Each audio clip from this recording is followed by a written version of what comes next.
He showed up in Paris. He smiled. He gave a speech in French. He accepted his award. And the internet completely lost its mind.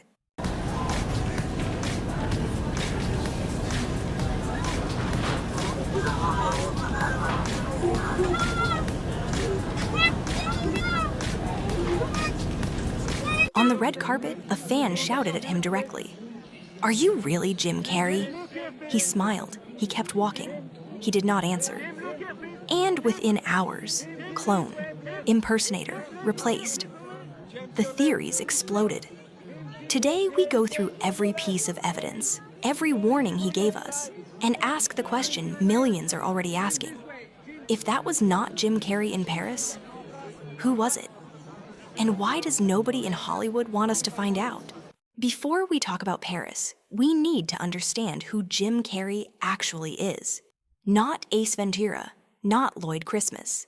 The real Jim Carrey, the man who spent the last decade pulling back from Hollywood and saying things that made very powerful people extremely uncomfortable. Tell me, is it true you're wandering the streets? You need a date to the party? What's up? No. I'm doing just fine. I just, there's no meaning to any of this. So I wanted to find the most meaningless thing that I could come to and join, and here I am. They're celebrating. I mean, you got to admit it's completely meaningless.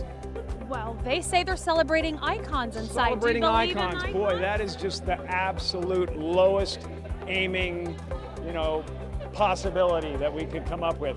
It's like icons. Do you believe in icons?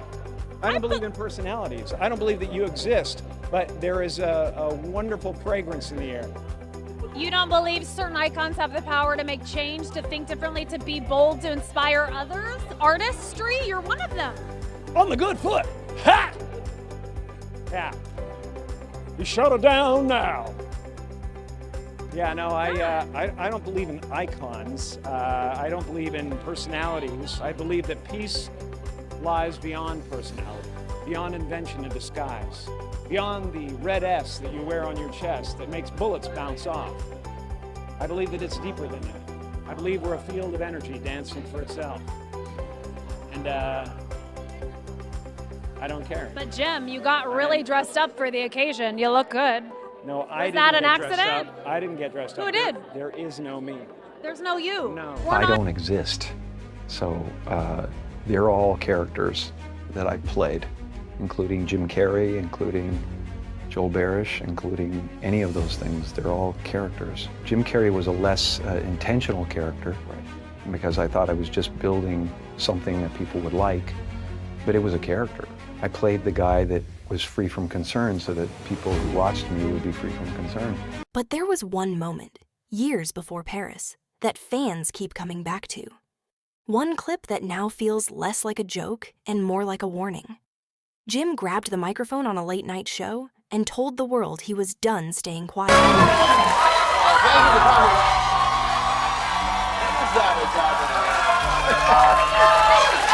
Is that a gang sign? Have you, Oh, like you don't know what it is. You don't know what that is. I have no idea. You don't know. Jimmy Fallon doesn't know. David Letterman doesn't know. We don't know. All the comics and show business don't know what this is. Right? Yeah. What is it? Come on, Jimmy. Seriously, the time is up. People are hip to this kind of stuff. I'm here tonight to blow the lid off it, to be the whistleblower. I'm sick and tired of the secrets and the lies. It is the secret symbol of the Illuminati, and you're a part of it, and it is the all-mocking tongue. Oh. It is crazy. It's the symbol of the all-mocking tongue. And I'm sick of it. I want everybody to be in on the joke, man. You know what I mean? For years now, talk show hosts, people on television, people in sitcoms have been hired by the government to throw you off the track, to distract you, to make you laugh and stuff like that, make you happy and docile so you don't know what's really going on. You know, when they get out there in the woods in a circle naked and they decide these things, and, and look at him trying to... Was that a joke? Probably, mostly. But here's the thing about blurring that line. Sometimes you say the true thing in the funny way because it is the only way you are allowed to say it. And after that clip, Jim got quieter. Then came the event that fans say changed everything. Jim Carrey had been dating a makeup artist named Catriona White. In September 2015, she was found dead in her rented home in Los Angeles. She was 30 years old. The coroner ruled it a suicide. But the circumstances raised questions that never fully went away. Jim Carrey was devastated last September when his 30-year-old girlfriend killed herself. Now, 10 months after the funeral for makeup artist Katrina White, the just-released autopsy report details her final days. She left a suicide note for Carrey. They had broken up the week before. I've spent 3 days now in disbelief that you're not here. I can go on brokenhearted and try to put the pieces back. I could, I just don't have the will this time. She had not been seen in 4 days at that point. The last person she'd spoken to, it's believed, is Jim Carrey. Chris Spargo is a reporter with thedailymail.com, which obtained the autopsy report. Jim Carrey texted her the night before, saying that he was actually missing a bunch of pills from his medicine cabinet, asking if she had them, but there was no response. The toxicology report says she had multiple drugs in her system, including pain medication prescribed to an Arthur King, who is believed to be an alias used by Carrey, according to published reports. She had obtained 3 bottles of pills from someone under an alias. It's believed it was possibly Jim Carrey. Carrey last spoke to Katrina White via FaceTime for 3 minutes. Her body was found 4 days later in her rented home in Los Angeles. In her suicide note, Katrina left the funeral arrangements up to Carrey. We know they called Jim Carrey first when they found her body after finding her cell phone, before they even called her family. So he obviously was incredibly torn up about this, but he really was there in the aftermath. She ended her note to Carrey saying, "Please forgive me.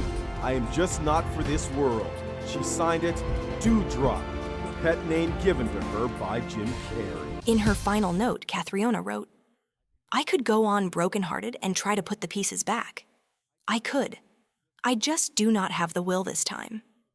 The first call after her body was found went to Jim, not her family. After this, the Jim Carrey who warned about secret societies went silent. And when he came back, he was not the same man.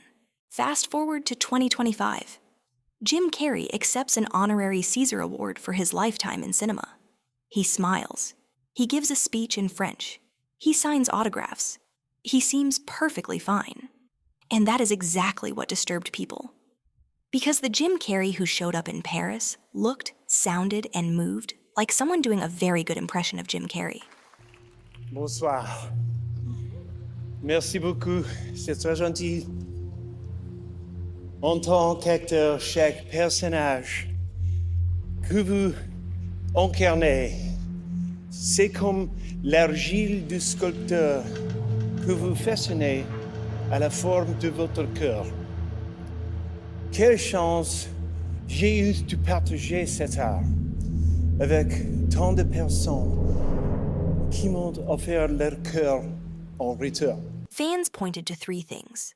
First, his eyes, brown for decades, noticeably lighter in Paris.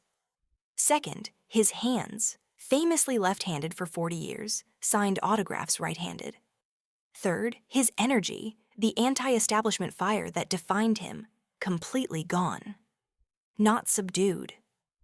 Gone. I had researched my whole life on what the entity was before I got there, you know. My intention was to get in there and kick up some dust and try to become a whistleblower that they don't knock off. Because, you know, they get all the whistleblowers. I was sickened. I was sickened by the standing ovation. I felt like Hollywood is just spineless. 2 comedians, 2 different eras, 2 completely different styles, and both of them pointing at the same thing. A system that builds you up, protects you, and silences you the moment you become a liability. Jim Carrey was that system's loudest critic. And then he went quiet and came back different, came back. And then there is the timing. Right around the period when the Epstein files began cracking open, when Zorro Ranch became the subject of official government investigation, Jim Carrey accepted a major industry award with a warm, grateful smile. I'm standing by what used to be Zorro Ranch, Jeffrey Epstein's massive property in New Mexico. And as of now, no one's really investigated exactly what happened here. Zorro Ranch is in Stanley, New Mexico, about 30 miles southeast of Santa Fe, essentially in the middle of nowhere. Epstein owned the property from the early 1990s up until 2023, and some people have accused him and others of wrongdoing at the ranch. Zorro Ranch is mentioned multiple times in the Epstein files, including an account by late survivor Virginia Giuffre. Many of the survivors had experiences in New Mexico, and as we've learned, there were local politicians and other people that were aware of what was happening in New Mexico. So it's really important that at this point in time, a closer look is taken with respect to that property. New Mexico State Representatives Andrea Romero and Mariana Anaya put forth a resolution to set up a truth commission on Zorro Ranch. And on Monday, the New Mexico House passed that measure. The bipartisan group will investigate allegations of abuse, assault, and trafficking at Zorro Ranch. Epstein died in what was ruled a suicide in a New York jail in 2019 while facing federal sex trafficking charges. When I asked lawmakers why there had never been an investigation into Zorro Ranch before, their big answer was, "We don't know." He was a known sort of gallivanter, ladies' man around town. They called his ranch the Playboy Ranch of Santa Fe. That we know very little, if nothing, about, and certainly not a lot that the news has reported on. And what has been reported on is nothing short of alarming. And so, for any sense of justice to be had, we have to tell the truth. We have to tell the story of what We have happened no here. direct evidence connecting Jim Carrey to Jeffrey Epstein. But the question being asked by millions is this: the man who warned us the loudest went quiet at exactly the wrong moment. And that is not nothing. So, what do we actually know? Jim's appearance changed markedly. He signed right-handed despite a 40-year left-handed career. His eye color appeared lighter. His anti-Hollywood personality was entirely absent. Not subdued, gone. Official explanation: aging and surgery. Fan explanation: this was not Jim Carrey. The truth probably lives somewhere in between. Jim Carrey gave us The Truman Show, a man living in a fake world, never knowing the truth. He gave us Man on the Moon, where performer and person became indistinguishable. Maybe that was never fiction. Maybe it was autobiography. Do you think the Jim Carrey we saw in Paris is the real one? Drop your answer in the comments. Subscribe, hit the bell. We will be watching.